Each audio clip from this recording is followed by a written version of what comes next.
The stars looked different through the viewport of the colony ship horizon. Commander Jake Morrison stood with his hands clasped behind his back, watching the endless darkness of space. Behind him, the bridge crew worked quietly at their stations.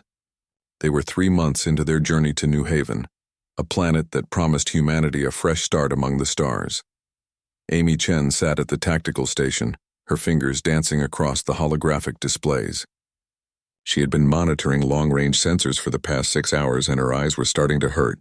The job was usually boring. Space was big and empty, and most days nothing happened at all, but today was different.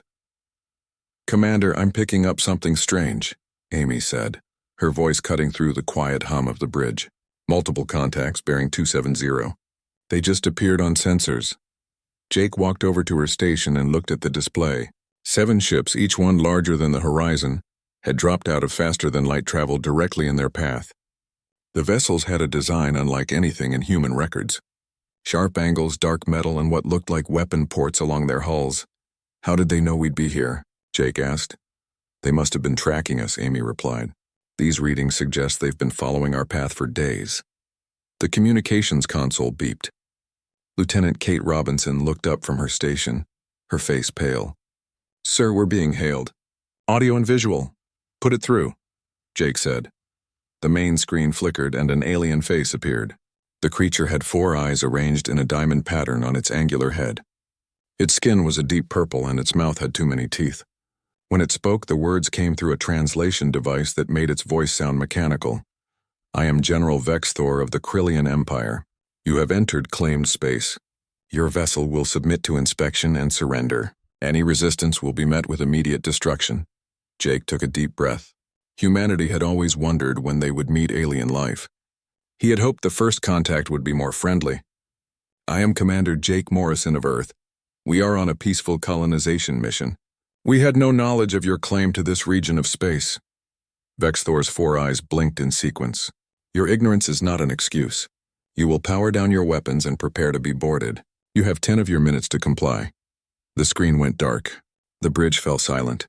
Everyone looked at Jake, waiting for orders. "Assessment," Jake said calmly.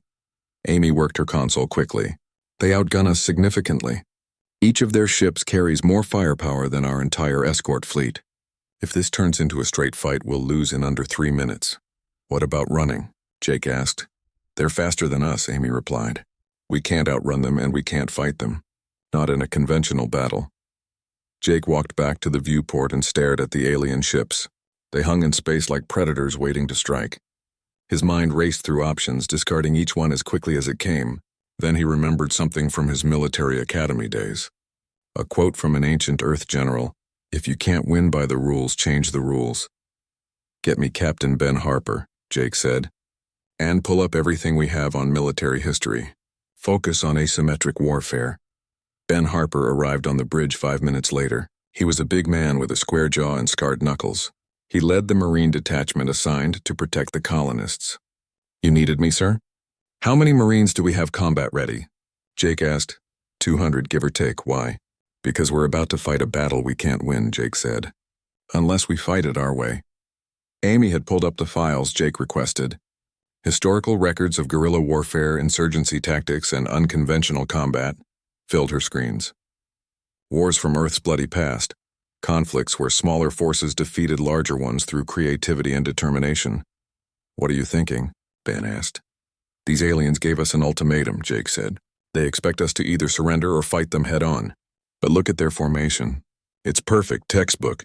They're arrayed in a battle line like ships in an old naval battle." "So?" Ben said. "So they fight by rules," Jake replied. "They probably have a whole code of warfare. Honor, tradition, all that stuff. We're going to ignore all of it." Kate looked up from her console. "Sir, if they have a code of warfare, won't that make us look bad?" "I'd rather look bad than be dead," Jake said. "Amy, can we make our shuttle look like it's running away?" Amy thought for a moment. "Yes, I can slave it to autopilot and send it on an escape trajectory. It would draw their attention." "Do it," Jake said. "And while they're watching the shuttle, we're going to hit them from an angle they won't expect. Ben, get your Marines ready. We're going to board one of their ships." Ben's eyes widened. "Board them?" "Sir, that's insane." "Exactly," Jake said with a thin smile. "They won't expect it. The next 8 minutes passed in a blur of activity. The shuttle launched from the Horizon's bay, its engines burning bright as it accelerated away. The Krillian ships immediately moved to intercept it, just as Jake had predicted. While their attention was focused on the fleeing shuttle, the Horizon altered course slightly, bringing it closer to one of the alien vessels. 2 minutes until they realize the shuttle is empty, Amy said. That's all we need, Jake replied. Ben, you're up. Ben and his Marines had suited up in combat armor and loaded into small boarding pods. These were designed for emergency evacuation, but Jake had repurposed them. The pods launched silently from the Horizon's lower decks, their tiny engines barely registering on sensors. They drifted through space toward the nearest Krillian ship like pieces of debris. On the bridge of his flagship, General Vexthor watched the human shuttle race away. His second-in-command, Sub-Commander Thrain, stood beside him. They flee without honor, Thrain said with disgust. Shall we destroy them? Capture them, Vexthor ordered. I want to question their commander about why they trespass. The Krillian ships moved forward in their perfect formation. Vexthor had fought in 40 campaigns across 12 star systems. He had never lost a battle. The Krillian way of war was ancient and honorable. Challenges were issued. Terms were set. Battles were fought with discipline and proper conduct. These humans would learn respect or they would die. An alarm sounded on the bridge. Thrain checked his console and his face showed confusion. General, we have multiple impacts on our hull. Lower decks, sections 7 through 12. Impacts? Vexthor said. Did the humans fire on us? No weapons discharge detected, Thrain replied. It's as if something landed on our hull. Vexthor's eyes widened as understanding dawned. They're boarding us. Sound the alarm. Get security teams to those sections, but it was too late. Ben Harper and his Marines had already cut through the hull and entered the Krillian ship. They moved quickly through corridors, using tactics that would have been familiar to commandos from Earth's ancient wars. They didn't engage in honorable combat. They used corners for cover. They threw flashbang grenades to disorient defenders. They shot from concealment and retreated before the enemy could respond. The Krillian soldiers were brave, but they had never faced an enemy that fought like this. They were trained to meet opponents in proper combat, where both sides could see each other and fight with dignity. These humans appeared from nowhere, struck hard, and vanished into the ship's corridors before reinforcements could arrive. Ben led his team to the ship's engine room. They planted explosive charges on key systems and retreated back to their entry point. The entire operation took less than 10 minutes. The Marines sealed themselves back into their pods and launched away from the Krillian vessel. Charges set, Ben reported over the radio. Get us clear. Jake watched from the horizon as the Marine pods drifted back toward the ship. Amy, bring them in fast, then get us moving. The pods locked into their bays. The Horizon's engines flared to life, pushing the colony ship away from the Krillian fleet. On Vexthor's flagship, damage reports were flooding in. The humans had crippled his engine systems. His ship was dead in space. How? Vexthor demanded. How did they do this? Thrain had no answer. The humans had broken every rule of warfare he knew. They had not issued a challenge. They had not engaged in honorable combat. They had struck from hiding and fled before the battle could be properly joined. It was shameful. It was cowardly. It was also devastatingly effective. Pursue them, Vexthor ordered the other ships. But be alert. These humans fight without honor. They cannot be trusted to follow any code. The Krillian ships moved forward again, but they were more cautious now. Their perfect formation had become looser, uncertain. The prey they had thought weak and helpless had drawn first blood. And Vexthor, for the first time in his long career, felt something he had never experienced in battle before. He felt doubt. On the horizon, Jake stood at his viewport and watched the alien ships give chase. The colonists were safe for now, but this was just the beginning. The Krillians would come again, and next time they would be ready for tricks. But Jake was already thinking 3 steps ahead. If these aliens had a code of warfare, then every rule they followed was a weakness he could exploit. Get me a full analysis of their tactics, he told Amy. I want to know every pattern, every tradition, every habit they have. We're going to use their honor against them. Amy nodded and got to work. Around the bridge, the crew began to relax. The Horizon drifted through an asteroid field, its engines running at minimum power. Jake had ordered the ship to hide among the rocks, using the dense field to mask their sensor signature. It was a temporary solution, but it gave them time to think and plan. Lieutenant Nicole Stevens worked in the intelligence section, a small room filled with computers and monitoring equipment. She had been listening to Krillian communications for the past 2 days, and what she learned was fascinating. The aliens broadcasted everything in the clear, without encryption. It was as if they never considered that an enemy might listen. "Commander, you need to hear this," Nicole said over the intercom. Jake arrived at her station 5 minutes later. "What do you have?" Nicole played back a recorded transmission. Vexthor's voice came through, speaking to his fleet. "The humans have violated the accords of proper warfare. They attacked without declaration. They struck from concealment. They fled before battle could be properly joined. These acts are beneath contempt. We will teach them the proper way of war, and if they refuse to learn, we will erase them from the stars." Jake listened carefully. "He sounds angry." "More than angry," Nicole said. "He sounds offended, like we insulted his honor or something. I've been analyzing all their communications. They have a whole philosophy about warfare. They believe in fair fights, open battles, and following rules. That's their weakness," Jake said. "Keep monitoring them. I want to know everything about how they think." In the Marine quarters, Sergeant Kyle Brooks was preparing his team for their next mission. Kyle was lean and quiet, the kind of soldier who could disappear in an empty room. He had served in Earth Special Forces before joining the colony mission, and he knew more about unconventional warfare than anyone else on the ship. Ben Harper walked into the room. "Kyle, the commander wants you for a special job." "What kind of job?" Kyle asked. "The kind you're good at," Ben replied. "Sneaking around and making the enemy nervous." Jake had called a meeting in the briefing room. Kyle, Ben, Amy, and Nicole all sat around the table. A holographic display showed the positions of the Krillian ships. They were searching the asteroid field, but their search pattern was methodical and predictable. "They're looking for us, but they're being careful," Amy explained. "They're afraid we'll try another boarding action." "Good," Jake said. "Fear is useful, but we need to do more than just hide. We need to make them so worried they can't think straight." "Kyle, that's where you come in." Kyle leaned forward. "What do you need?" "I want you to take a small team out in stealth suits," Jake said. "Float among the asteroids. When a Krillian ship passes by, attach tracking devices to their hulls.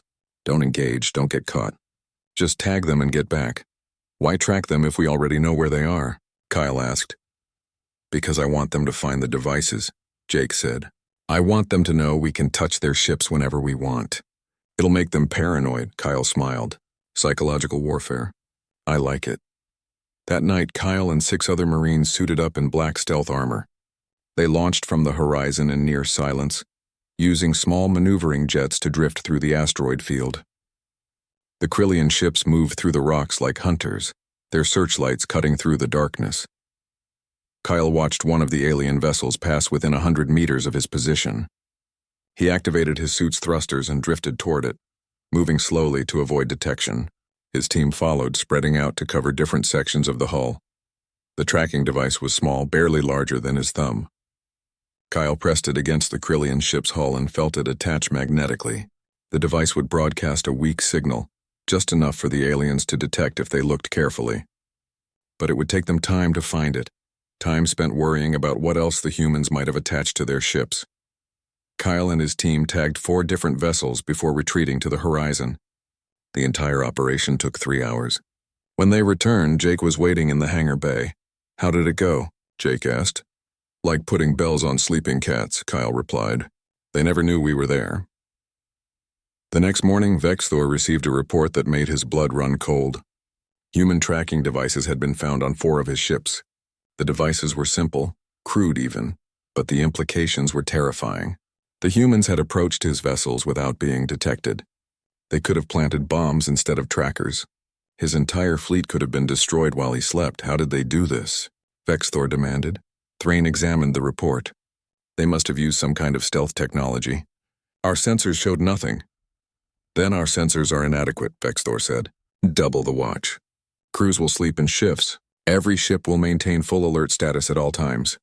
But the damage was done. The Krillian crews were exhausted and nervous. They jumped at shadows and false alarms. The humans had gotten inside their heads without firing a shot. Nicole continued to monitor Krillian communications, and she noticed something interesting. The aliens talked constantly to each other, coordinating their movements and sharing information. They did this because it was the honorable thing to do. Allies should communicate. Fleets should coordinate. It was proper warfare. It was also an opportunity. Commander, I think I can feed them false information, Nicole said during a briefing. Their communications aren't encrypted. I can inject fake messages into their network. Make them think we're somewhere we're not. Do it, Jake said. But be subtle. If they realize we're manipulating their communications, they'll shut everything down. Nicole spent the next day crafting false messages. She made them sound authentic, using Krillian military terminology and proper protocols. She created fake sensor reports showing the horizon moving through a different part of the asteroid field. She even fabricated distress calls suggesting human ships were damaged and vulnerable. The Krillian fleet took the bait. 3 of their ships broke formation and moved toward the false position, expecting to find easy prey. Instead, they found nothing but empty space and frustration. By the time they realized the deception, the horizon had moved to a new hiding spot. Vexthor stared at the empty space where the humans were supposed to be. They tricked us. They sent false signals. That's impossible, Thrain said. Our communications are on secure military channels. Apparently not secure enough, Vexthor replied bitterly. These humans fight like demons. They have no honor, no dignity, no respect for proper conduct. Perhaps we should adopt their tactics, Thrain suggested carefully. If they won't follow the rules, why should we? Vexthor turned on his second-in-command with fury in his eyes. Because we are Krillian. We have fought with honor for 10,000 years. I will not become like these animals, just to achieve victory. We will defeat them the proper way, or we will die trying. But even as he said the words, Vexthor felt doubt creeping into his mind. His fleet was scattered, confused, and demoralized. The humans were always one step ahead, always doing the unexpected. They fought without honor, without rules, without any sense of proper warfare, and it was working. On the horizon, Jake studied the reports from Nicole's psychological operations. The Krillians were making mistakes now, acting on bad information, second-guessing themselves. It was time to push harder. Amy, what's the status of our weapons? Jake asked. We have missiles, but not many, Amy replied. Maybe enough for one good strike. I don't want to destroy their ships, Jake said. I want to make them think we can destroy their ships anytime we want. Nicole, can you hack into their sensors? Maybe, Nicole said. What do you have in mind? I want you to make our missile signatures look bigger than they are, Jake explained. Make it look like we have 100 missiles when we only have 10.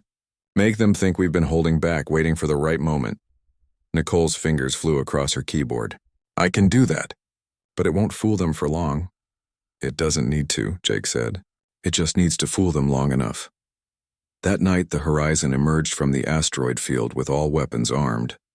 Amy had programmed the missiles to follow erratic flight paths, zigzagging and looping in ways that made them hard to track. Nicole had modified their sensor signatures to make each missile appear as multiple targets.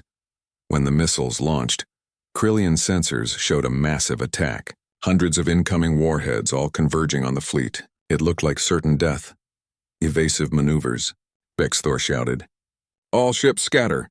Return fire! The Krillian fleet broke apart, each ship desperately trying to evade the incoming swarm. Their point defense systems blazed away, destroying targets that didn't exist. In the chaos, the 10 real missiles slipped through and struck their targets. Not fatal hits, but damaging ones. Engine systems failed.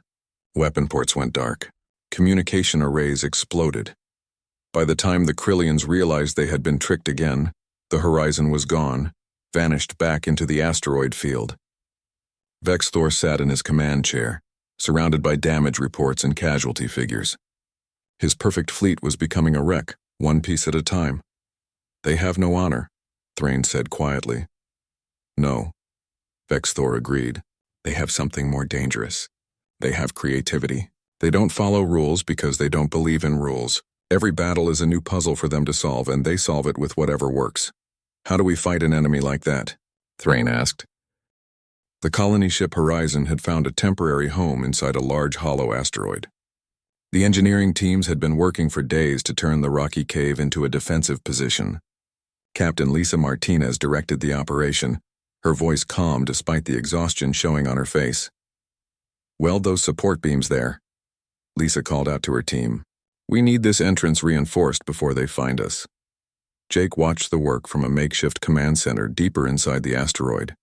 The hollow space was huge, big enough to hide the entire ship with room to spare.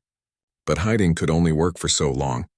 The Krillians were still out there searching, getting angrier with each passing day. Dr. Ryan Foster walked up to Jake, carrying a tablet full of data. Ryan was supposed to be the colony's chief medical officer, but the war had turned everyone into soldiers. Now he spent his time studying Krillian biology instead of treating patients. "I've been analyzing the alien bodies we recovered from the boarding action," Ryan said. "I found something interesting." "Show me," Jake replied. Ryan pulled up images on his tablet. "Their eyes are very sensitive to certain light frequencies. Much more sensitive than human eyes. I think we could use bright strobing lights as a weapon against them. It would temporarily blind them, maybe even cause pain." Jake studied the data. "Can we build something like that?" "Lisa's team can," Ryan said. "It's just modified emergency lights hooked up to power cells. Simple but effective." "Do it," Jake said. "Anything that gives us an advantage." Lisa's engineers worked through the night, converting emergency lights into improvised weapons. They also built traps throughout the asteroid, using mining explosives and pressure sensors. Anyone trying to enter would face a deadly maze of surprises. "This reminds me of old Earth wars," Ben Harper said as he inspected the defenses. "Guerrilla fighters hiding in caves and mountains, using the terrain against superior forces." "That's exactly what we are," Jake replied. "Guerrillas. We can't match them ship for ship, so we have to make every advantage count." Outside the asteroid, the Krillian fleet had regrouped. Vex Thor had called his officers to a meeting on his flagship. They gathered in the conference room, and the general could see doubt in their eyes. His perfect fleet had been reduced to a frustrated mob, chasing shadows and getting bloodied for their trouble. "We need a new strategy," Vex Thor said. "The humans refuse to fight properly. They hide, they deceive, they strike from nowhere. Our traditional tactics are ineffective." Sub-Commander Thrain stood up. "General, with respect, perhaps we should consider adopting some of their methods. If they won't fight with honor, why should we limit ourselves?" The other officers murmured in agreement. Vex Thor felt anger rising in his chest. "Because we are not animals. The Krillian way of war has brought us victory for thousands of years. I will not abandon our traditions just because these humans lack honor." "But General," another officer said carefully, "we are losing. Our ships are damaged, our crews are exhausted, and the humans seem to anticipate our every move. Perhaps honor is a luxury we cannot afford." Vex Thor slammed his fist on the table. "Enough! We will find the human ship and we will destroy it. But we will do so the Krillian way. With strength, with courage, and with honor. I will hear no more talk of adopting human tactics." The officers fell silent. Vex Thor dismissed them and stood alone in the conference room, staring at the star charts on the wall. Deep down, he knew they were right. His honor was costing him the battle, but he could not bring himself to become like the humans, to fight without rules or dignity. It went against everything he believed in. On the horizon, Nicole had discovered something important. "Commander, I've been tracking Krillian patrol patterns. They're systematic, almost mathematical. They divide space into grids and search each grid thoroughly before moving on." "Can we predict where they'll search next?" Jake asked. "Yes," Nicole said, "which means we can be somewhere else. Or we can be exactly where they don't expect us," Jake said thoughtfully. "How long until they search this sector?" Nicole checked her calculations. "About 6 days at their current pace." "That's not much time," Jake said. "Lisa, how are the fortifications coming?" Lisa appeared on the video screen, her face streaked with dirt and sweat. "We're making progress. Another 3 days and we'll have this place locked down tight. But Commander, I have to be honest. If they bring their whole fleet against us, these defenses won't hold for long." "They don't need to hold forever," Jake replied. "Just long enough for us to make them regret attacking." The next few days passed in intense preparation. The engineers built defensive positions and weapon emplacements. The Marines trained in the asteroid's narrow tunnels, learning how to fight in close quarters. Nicole set up sensor jammers and communication scramblers. Every person on the horizon had a job, and everyone worked like their lives depended on it, because they did. Ryan continued his research on Krillian biology. He discovered that the aliens had a limited tolerance for temperature variations. They came from a planet with a very stable climate, and extreme heat or cold made them sluggish and confused. This gave the humans another tool to use. We can flood sections of the asteroid with hot steam or cold gas, Ryan explained. It won't kill them, but it'll slow them down significantly. Add it to the defenses, Jake ordered. On the 6th day, Nicole's sensors detected the Krillian fleet entering the sector. They were coming in force, all 7 ships moving together. This time they weren't taking chances. Here they come, Amy said from her tactical station. They've found us. Jake watched the approaching ships on the display. Everyone to battle stations. This is what we've been preparing for. The Krillian ships took up positions around the asteroid. Vexthor stood on his bridge, studying the rocky surface. The humans are inside that rock. Launch boarding parties. We will dig them out. Troop carriers launched from the Krillian ships. Hundreds of alien soldiers in combat armor descended toward the asteroid's surface. They expected resistance, but they were prepared for proper combat. What they found was something entirely different. The first wave of Krillian soldiers entered through a large opening in the asteroid. They advanced in proper military formation, weapons ready, moving like the professional warriors they were. Then they triggered the first trap. Explosives hidden in the walls detonated, bringing down chunks of rock and debris. The Krillians scattered, their formation breaking apart. Before they could regroup, the strobing lights activated. Bright flashes filled the tunnel, frequencies specifically chosen to overwhelm Krillian eyes. The alien soldiers stumbled blindly, crying out in pain and confusion. That's when the humans attacked. Kyle Brooks and his team had been waiting inside tunnels, dressed in dark combat armor that blended with the shadows. They opened fire on the blinded and disoriented aliens, then vanished back into the darkness before the Krillians could respond. Contact left, a Krillian soldier shouted. No, wait, contact right. They're everywhere. But the humans weren't everywhere. They were in specific positions, carefully chosen to create the illusion of overwhelming numbers. They would fire, retreat, and reappear somewhere else. The Krillians tried to pursue, but the tunnels were trapped and confusing. Every turn could hide an ambush. Every dark corner could hold death. Vexthor listened to the reports coming from the boarding parties. Casualties were mounting, and his soldiers were making no progress. The humans had turned the asteroid into a killing ground, using their environment like a weapon. General, perhaps we should withdraw and bombard the asteroid from orbit, Thrain suggested. We could destroy the entire rock and everything inside it. Vexthor considered the option. It would work, but it felt wrong, like admitting defeat. His soldiers were down there fighting and dying. To abandon them now would be a final surrender of honor. No, Vexthor said. Send more troops. Overwhelming force. The humans can't defend everywhere at once. More Krillian soldiers poured into the asteroid. This time they moved more carefully, but the result was the same. Lisa's engineering team had wired the entire tunnel system with sensors and remote controls. They could trigger traps from safety, collapsing tunnels on enemy soldiers or flooding chambers with superheated steam. Ryan's research paid off as well. Hidden vents released jets of freezing gas into Krillian-occupied areas. The aliens slowed down, their movements becoming sluggish as their bodies struggled with the temperature change. Human soldiers wearing environmental suits moved through the cold with ease and struck down the vulnerable Krillians. Hours passed. The battle raged through the tunnels of the asteroid, but the humans held every strategic position. The Krillians had the numbers, but the humans had home ground advantage and the willingness to fight dirty. Every rule of proper warfare was broken. Every honorable combat practice was ignored, and the humans were winning. On his flagship, Vexthor received the worst news yet. Nearly a third of his ground forces were casualties. The survivors were scattered, confused, and demoralized. They had never faced an enemy that fought like this, an enemy that seemed to exist in the shadows and strike from nowhere. Pull them back, Vexthor ordered quietly. Withdraw all ground forces, sir, Thrain said in surprise. We're retreating? We're withdrawing, Vexthor corrected. There's a difference. 3 weeks had passed since the battle in the asteroid. The horizon remained hidden, but supplies were running dangerously low. Jake sat in his quarters staring at inventory reports that told a grim story. They had 2 weeks of food left, maybe 3 if they rationed carefully. Medical supplies were almost gone, and they had used most of their ammunition in the last fight. A knock came at his door. "Come in," Jake said. Amy entered, looking tired. "Sir, we've picked up Krillian communications." "They're arguing among themselves." "About what?" Jake asked.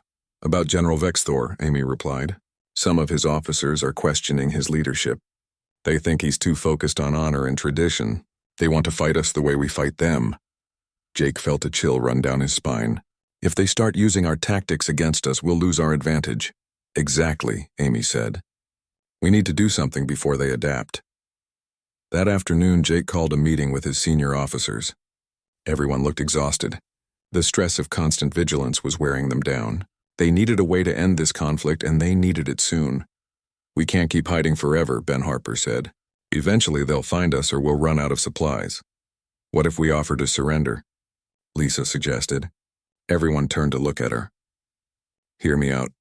What if we fake a surrender, make them think they've won, and then hit them when they're not expecting it?" Nicole shook her head. "That's risky. If they suspect a trick, they might just destroy us immediately." "Everything we do is risky," Jake said. But Lisa has a point. The Krillians expect honorable behavior. A surrender would fit their worldview.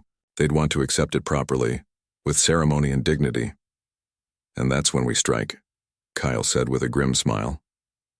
The plan took shape over the next few hours. It was dangerous, maybe even suicidal, but it was also the kind of unexpected move that had kept them alive so far. They would broadcast a surrender offer, claim their ship was damaged and their supplies exhausted. The Krillians would send a boarding party to formally accept the surrender. And that's when everything would go wrong for them. "We need to make it convincing," Jake said. "Nicole, can you fake damage reports and make our power systems look like they're failing?" "Yes," Nicole replied. "I can make it look like we're barely surviving." "Do it," Jake ordered. "We broadcast the surrender tomorrow morning." That night, Jake couldn't sleep. He kept thinking about all the ways this could go wrong. If the Krillians suspected a trap, they might attack with overwhelming force. But if they believed the surrender was genuine, the humans might finally get a decisive victory. On his flagship, General Vexthor sat in meditation. It was a Krillian practice meant to clear the mind and strengthen the spirit. But tonight, meditation brought no peace. His mind kept returning to the humans and their infuriating way of fighting. They had beaten him at every turn, not through strength or superior technology, but through deception and dishonorable tactics. Sub-Commander Thrain entered the meditation chamber. "General, we've received a transmission from the human ship." Vexthor opened his eyes. "What do they want?" "They're offering to surrender," Thrain said, unable to hide his surprise. "They claim their ship is damaged beyond repair and their supplies are exhausted. They request terms of surrender according to proper military protocol." Vexthor stood up, his four eyes narrowing in suspicion. "This could be another trick." "It could be," Thrain agreed. "But their power readings are very low. Our sensors show multiple system failures on their ship. They may be telling the truth, or they may be very good liars," Vexthor said. "These humans have deceived us before. What should we do?" Thrain asked. Vexthor thought carefully. If this was a genuine surrender, accepting it properly was a matter of honor. But if it was a trick, walking into it would be foolish. He needed more information. "Tell them we will accept their surrender," Vexthor said. "But we will do so on our terms. They will allow a small boarding party to inspect their vessel and verify their claims. If they are truly defeated, we will accept their surrender with honor. If this is deception, we will show no mercy." The message went back to the horizon. Jake read it and nodded. "They're being cautious, but they're taking the bait. Everyone get ready. This is going to be our one chance." The next morning, a Krillian shuttle approached the horizon. Inside were 10 alien soldiers and an officer named Commander Drax. They were alert and suspicious, weapons ready for any sign of trouble. The humans had allowed them to come armed, which was proper protocol for accepting surrender. The shuttle docked with the horizon's main airlock.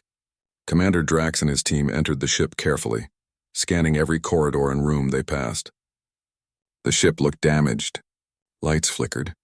The air smelled of burned circuits. Human crew members stood aside, looking defeated and exhausted. "Where is your commander?" Drax demanded. "On the bridge," a human soldier replied. "This way." They led the Krillians through the ship. Jake stood on the bridge, his hands empty and visible. Amy and Nicole stood nearby, also unarmed. Everything looked proper and correct. "I am Commander Jake Morrison," Jake said. "We are prepared to surrender our vessel and our people. We ask only that you treat us according to the laws of honorable warfare." Drax studied Jake carefully. The human looked tired and defeated. The ship was clearly damaged. This appeared to be genuine. "General Vexthor will accept your surrender. You and your crew will be taken into custody," and that's when the lights went out. In the darkness, chaos erupted. The Krillians tried to use their weapon lights, but bright strobing beams hit them from all directions, overwhelming their sensitive eyes. Human soldiers in night vision goggles attacked from every side. The Krillians fired blindly, but their shots hit nothing but empty air. Commander Drax realized too late that he had walked into a trap. The surrender was fake. The damage was fake. Everything was fake. He tried to reach for his communicator to warn the fleet, but a human soldier tackled him from behind. Within seconds, all 10 Krillian soldiers were subdued and disarmed. The lights came back on. Jake stood over Commander Drax, his expression cold. "I'm sorry, but we're not surrendering today." On the Krillian flagship, Vexthor waited for Drax to report. Minutes passed with no word. Then an hour. Finally, a transmission came through. It was Jake's voice. "General Vexthor, this is Commander Morrison. We have your boarding party in custody. They are unharmed, but they are our prisoners. If you want them back alive, you will hear our terms." Vexthor felt rage and shame burning through him. He had been tricked again. The humans had used his own honor against him, making him believe they would surrender when it was just another deception. He slammed his fist on his command chair. "What are your terms?" Vexthor asked, his voice tight with anger. "Leave this sector of space," Jake said. "Return to your territory and never come back. Do this and we'll release your soldiers unharmed. Refuse and we'll find creative ways to make you regret it." Vexthor wanted to refuse. Every instinct told him to attack, to crush these dishonorable humans once and for all. But he looked around his bridge and saw the faces of his crew. They were tired, scared, and demoralized.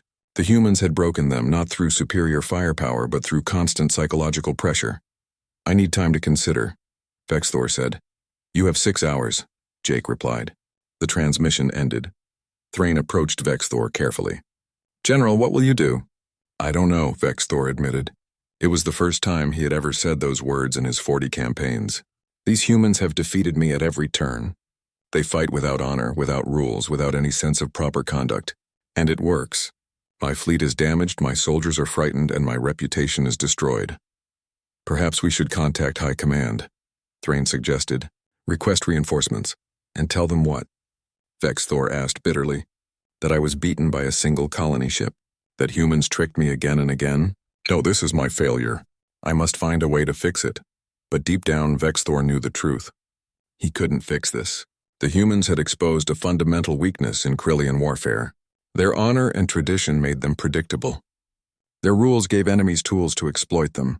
For thousands of years, the Krillians had fought other civilizations that shared their beliefs about proper warfare. But the humans were different. The humans had no rules at all. On the horizon, Jake watched the clock count down. 5 hours passed, then 5.5. He began to wonder if Vexthor would simply attack, accepting the loss of his soldiers rather than submit to human demands. With 10 minutes left on the deadline, a transmission came through. Vexthor's face appeared on screen and Jake could see the defeat in his eyes. "I will accept your terms," Vexthor said. "We will withdraw from this sector. But I want to meet with you first. Face to face, commander to commander. I need to understand how you defeated me." Jake considered the request.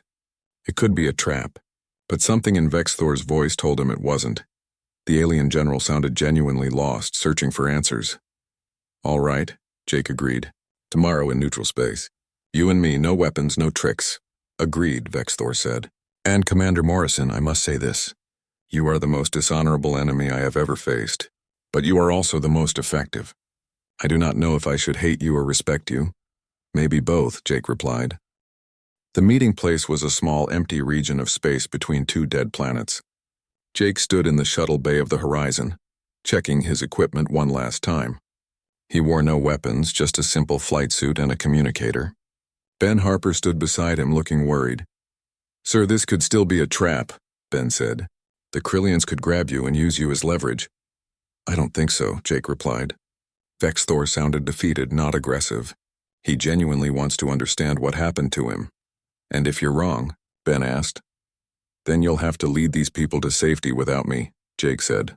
But I don't think I'm wrong. Sometimes you have to trust your instincts. The shuttle launched, carrying only Jake and the pilot. They flew through space toward the coordinates Vexthor had provided. Another shuttle appeared on sensors coming from the Krillian flagship. Both vessels slowed and stopped, floating in the void between stars. This is it, the pilot said. The Krillian shuttle is requesting docking permission. Granted, Jake said. The two shuttles connected airlock to airlock. Jake stood as the door opened, revealing General Vexthor on the other side.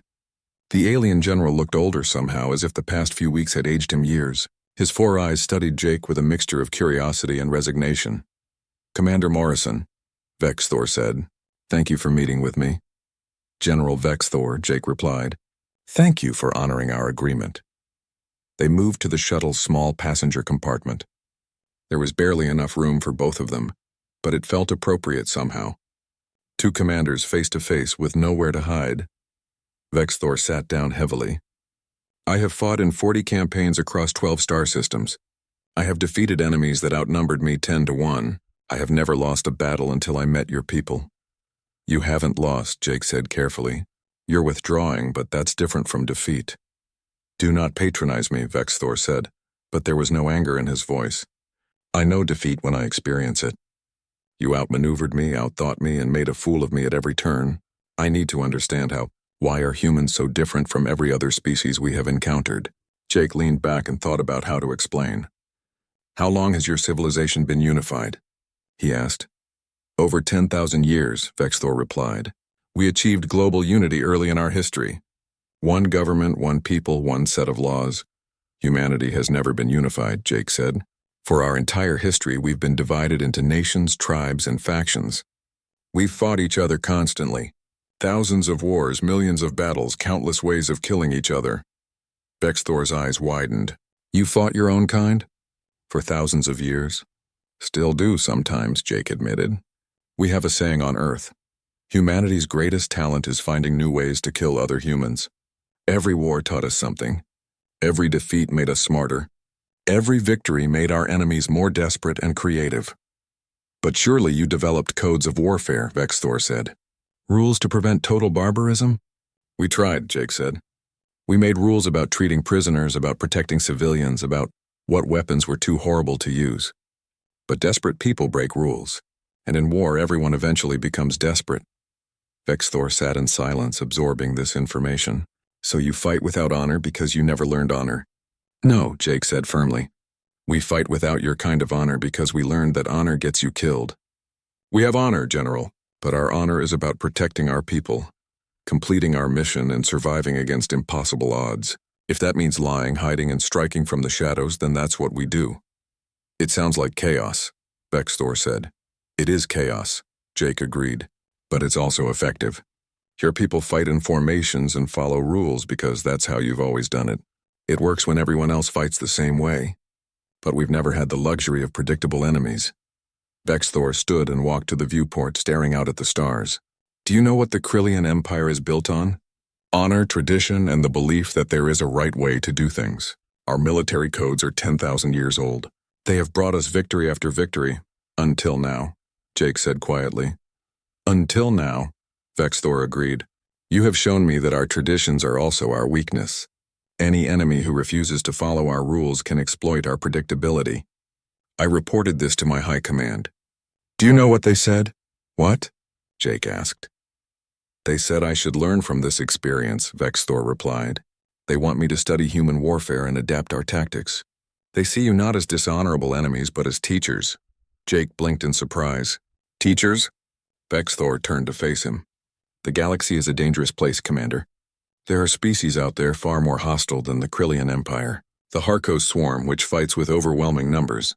The Zenith Collective, which uses biological weapons without mercy.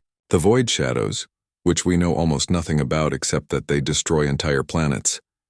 And you think we can help you fight them? Jake asked. I think you can teach us to adapt, Vexthor said. Your people have a gift for creative thinking under pressure. You see warfare as a puzzle to solve, not a ritual to perform. That mindset could save the Krillian Empire from threats we cannot yet imagine. Jake stood and joined Vexthor at the viewport.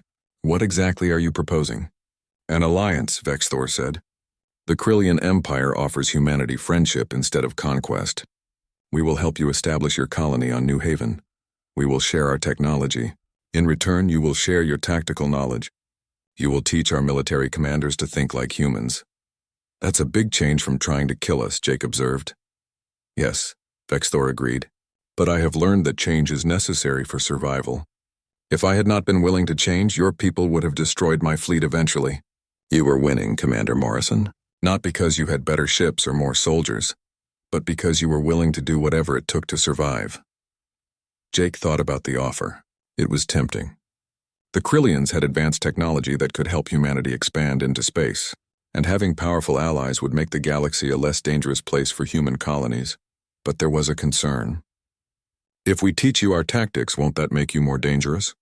What's to stop you from using that knowledge against us in the future? Vexthor met Jake's eyes with his 4 unblinking orbs. Nothing, he admitted. You would have to trust us, just as I am trusting you now by making this offer. Trust is a risk, but everything worthwhile involves risk, does it not? Yes, Jake said. It does. They talked for another hour, working out the details of a possible agreement. Vexthor would take the proposal back to his high command. Jake would present it to the colony leadership. If both sides agreed, this conflict could end not with destruction but with cooperation. Finally, Vexthor stood to leave. Before I go, I must ask you something. Why did you agree to meet with me? You could have simply taken your victory and left us wondering. Jake smiled slightly. Because I'm tired of fighting. And because I think you're right about the galaxy being dangerous. Humans might be good at warfare, but we're also good at making allies. Sometimes the best victory is the one where nobody has to die. That is a very human philosophy, Vexthor said, pragmatic and hopeful at the same time. Perhaps we Krillians have much to learn from you after all. They shook hands, an Earth custom that Vexthor found awkward but appreciated. Then they returned to their respective shuttles and departed. Back on the horizon, Jake was immediately surrounded by his officers, all demanding to know what happened. He called a meeting in the briefing room and explained Vexthor's proposal.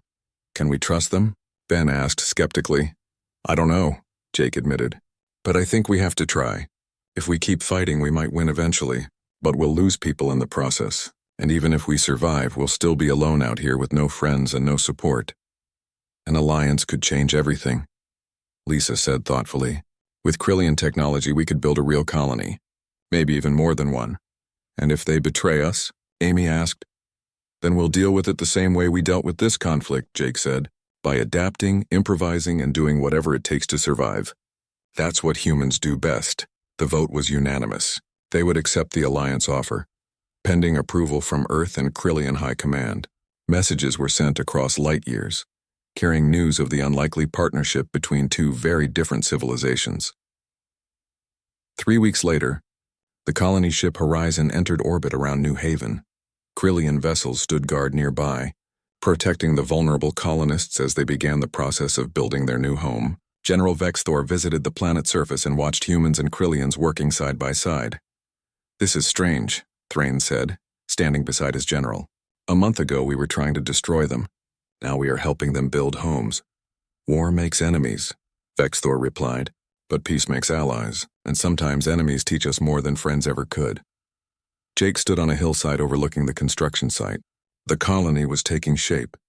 Buildings rising from bare ground, fields being planted, children playing in the dirt happy and safe. This was what they had been fighting for. Not glory or territory, but simple survival and the chance to build something new. Ambassador Elena Price walked up beside him. She had been appointed